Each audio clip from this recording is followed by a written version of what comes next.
Pasar Madinah, cara Nabi Muhammad membangun fondasi perekonomian umat Islam. Sejak tahun pertama hijrah, Nabi Muhammad mulai merintis fondasi masyarakat yang sesuai dengan ajaran Islam. Pada era inilah, perjuangan sang Rasulullah mulai merambah ke wilayah sosial, politik, dan ekonomi. Setelah membangun Masjid Nabawi, Nabi Muhammad mempersaudarakan kaum Muhajirin dengan kaum Ansor. Inilah aspek sosial yang membentuk kekuatan sosial umat Islam di Madinah. Secara politik, Nabi Muhammad berhasil menyatukan seluruh elemen di Madinah melalui perjanjian yang dikenal sebagai Piagam Madinah. Sebuah negara sudah seharusnya memiliki stabilitas sosial dan politik. Dan aspek lainnya yang juga sangat penting adalah ekonomi. Stabilitas sosial dan politik tidak akan banyak bermanfaat tanpa adanya stabilitas ekonomi.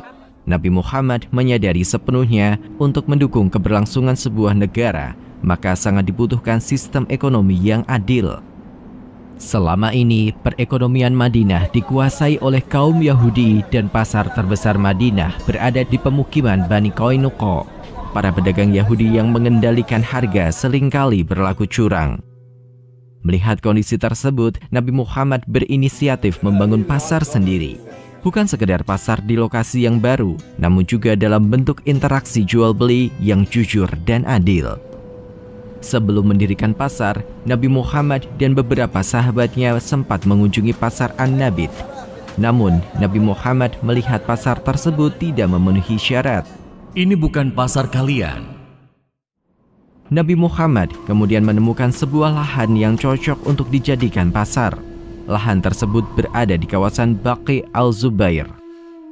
Kedatangan Nabi Muhammad dan para sahabatnya untuk mencari lokasi pasar itu diketahui oleh Ka'ab bin Ashraf, salah seorang pemuka Yahudi. Dia sangat marah sehingga merusak tanda pasar yang dibuat oleh Nabi Muhammad. Nabi Muhammad yang mendapatkan laporan tentang perusakan itu tidak merespon dengan kemarahan. Bahkan beliau dengan tenang hanya berkomentar, "Tidak masalah, kita akan mencari lokasi baru sehingga membuatnya semakin marah." Ka'ab bin Ashraf merupakan salah seorang tokoh Yahudi yang selama ini memiliki peran penting dalam perekonomian Madinah. Rencana Nabi Muhammad membangun pasar yang baru merupakan ancaman bagi dominasi ekonomi Yahudi. Karena itulah dia sangat marah dengan rencana tersebut. Dalam sebuah riwayat hadis disebutkan bahwa salah satu sahabat datang kepada Nabi dan menyampaikan ada sebuah tempat yang baik untuk membangun pasar. Nabi Muhammad kemudian datang dan melihatnya. Nabi Muhammad merasa tempat yang ditunjukkan oleh sahabatnya itu sangat tepat sebagai lokasi pasar. Beliau kemudian membuat tanda dan menyampaikan kepada para sahabatnya, "Inilah pasar kalian. Jangan sampai curang dan jangan juga menetapkan pajak atasnya." Lokasi pasar yang telah ditandai Nabi Muhammad itu adalah kawasan pemakaman di perkampungan Bani Sa'idah. Sebenarnya, para sahabat sangat berkeberatan dengan lokasi pasar yang sangat dekat dengan pemakaman. Kesengajaan Nabi Muhammad memilih lokasi pasar di dekat pemakaman itu bukan tanpa alasan. Beliau memberikan tanda agar manusia selalu ingat dengan kematian, sehingga para pelaku pasar diharapkan tidak bersikap curang. Posisi pasar baru itu terletak di sebelah barat Masjid Nabawi. Para sahabat bisa menerima penjelasan Nabi dan bersama-sama membangun pasar.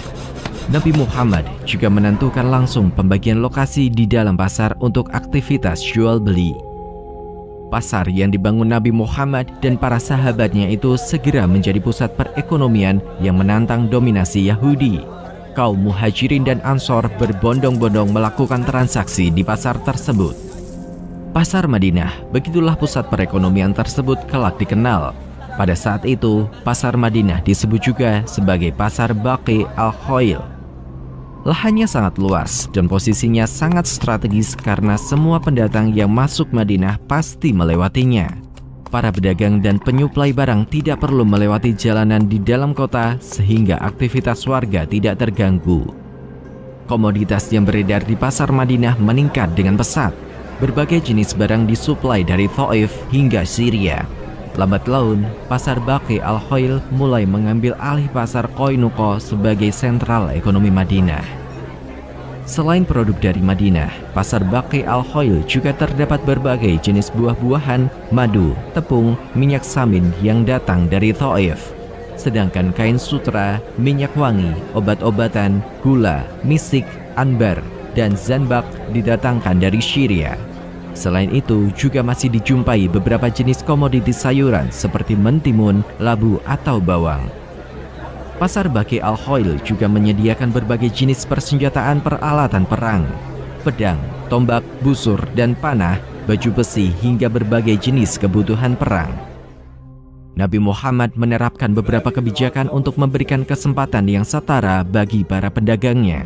Beliau tidak ingin mereka yang kalah secara modal harus tersingkir dari perputaran bisnis di pasar Baqi Al-Khoil. Pertama, Nabi Muhammad melarang para pedagang membuat lapak permanen. Siapa yang datang terlebih dahulu, maka dia berhak menempati lapak tersebut. Kebijakan ini menghilangkan diskriminasi bagi para pedagang, terutama pedagang dengan modal yang kecil. Nabi Muhammad menekankan bahwa pasar adalah milik bersama. Suatu hari, Nabi Muhammad menemukan adanya lapak permanen di pasar. Setelah diselidiki, lapak tersebut milik Bani Harithah yang berdagang kurma. Nabi Muhammad segera memerintahkan lapak tersebut dibongkar. Kedua, Nabi Muhammad membebaskan para pedagang dari pajak dan upeti.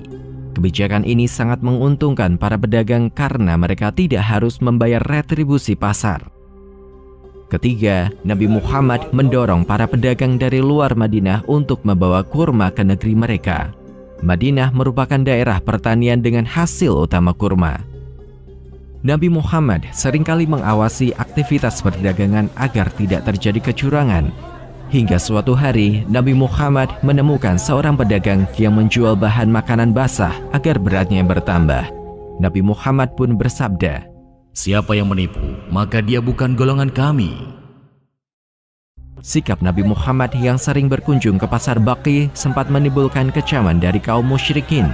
Kecaman tersebut dijawab oleh Al-Quran Surah Al-Furqan ayat ke-20 yang menjelaskan bahwa demikianlah para nabi. Mereka juga makan dan juga masuk ke pasar-pasar. Pembangunan pasar Baqi di Madinah menunjukkan bahwa sejak awal Nabi Muhammad menempatkan ekonomi sebagai faktor penting dalam kehidupan umat Islam. Dari pasar Baqi Al-Khoil itulah Nabi Muhammad memberikan contoh bahwa pentingnya ekonomi harus berjalan selaras dengan kejujuran di dalamnya. Segala bentuk kecurangan di dalam perdagangan telah mendapatkan peringatan dari Nabi Muhammad. Siapa yang menipu, maka dia bukan golongan kami.